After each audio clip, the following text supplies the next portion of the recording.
গ্রামের স্বার্থে এবং গোটা পশ্চিমবঙ্গের স্বার্থে যেভাবে এসআইআর আমাদেরকে বিভ্রান্তে ফেলেছিল, কিন্তু আমি না বুঝে নমিনেশন করতে গিয়েছিলাম। পরে দেখি এই কিছু অসাধু ব্যক্তি বিজেপিকে নিয়ে আমাকে বলির পাঠা করে তারা ফায়দা লুটার জন্য এই কাজ করেছিল। আমি বুঝতে পেরে যোগদান করলাম। আমি আম জনতা উন্নয়ন পার্টি উত্তরে তুলে নিয়েছিলাম এবং এই দাদার হাত ধরে আমরা জয়লাভ করলাম, ইচ্ছাতে যোগদান করলাম। এমন আমার পশ্চিমবঙ্গ মানুষের স্বার্থে যে এসআইআর বিরুদ্ধে লড়েছে তাদের সাথে আমরা যোগদান করলো। তার সাথে সে স্বপ্ন দেখতে পারে, সবই দেখতে পারে। আমিও দাঁড়িয়েছিলাম, মনে করলাম আমিও স্বপ্ন দেখছি, জিতে গেছি, কিন্তু অসাধু ব্যক্তির কবলে পড়ে আমি বুঝতে পেরে যোগদান করলাম। আগে তৃণমূল কংগ্রেসে ছিলাম, তারপর এই যে আমাকে আমজনতা নিয়ে গেছি। আমজনতা ওখানে অফিসে, হুমায়ুন কবিরের অফিসে, মুর্শিদাবাদ রেজিনগরে। তারপর এসে দেখি যারা নিয়ে গেছিল তারাই দেখছি আমার ওদিকে ছেড়ে দিয়ে, আমজনতাকে ছেড়ে দিয়ে ভারতের জনতা পার্টির সাথে এরা হাত মিলিয়ে। আমি একাই করেছি, কোনো কর্মীকে নিয়েছি হবে এবং পশ্চিমবঙ্গ ফের মমতা ব্যানার্জিকে চাইতে হবে। তারপরে আমাদের যে এই এসআইআর কষ্ট দিয়েছে তার নাম মমতাকে আনলে আরো মানুষ। আপনার নাম? মতিবুল খান।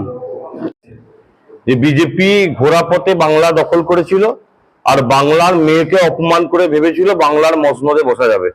অতএব বাংলার বাসী বলছে বাংলাতে থাক বাংলার মেয়ে, বাংলার মেয়ের হাতে থাকুক বাংলার আগামীর দায়িত্ব। তাই আম জনতা উন্নয়ন পার্টি হোক, নির্দল হোক, হাতি, আম, জাম, কাঁঠাল যেই আসুক, থাকবে একজন মমতা। অতএব মানুষ মমতা বন্দ্যোপাধ্যায়ের উপর আস্থা রেখে আজ আম জনতা পার্টির যিনি নমিনেশন কাল দাখিল করেছিলেন, মনোনয়নপত্র যিনি দাখিল করেছিলেন, আজ প্রত্যাহার করেছেন।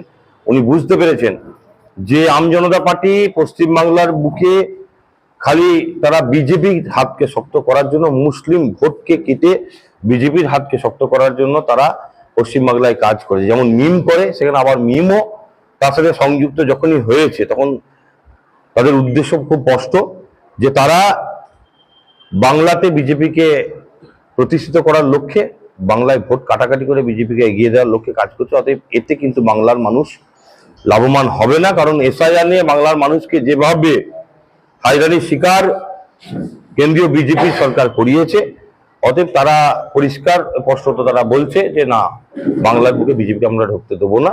তাই আজকে আম জনতা পার্টি ছেড়েও তৃণমূল কংগ্রেসে যোগদান করেছেন। সেটা আপনারা কথা বলেছেন, উনি নমিনেশন করতে গিয়েছিলেন স্বইচ্ছায়, আর নমিনেশন করে এসে পরে নমিনেশন প্রত্যাহার করছেন উনি স্বইচ্ছায়, এবং যোগদানও উনি স্বইচ্ছায়।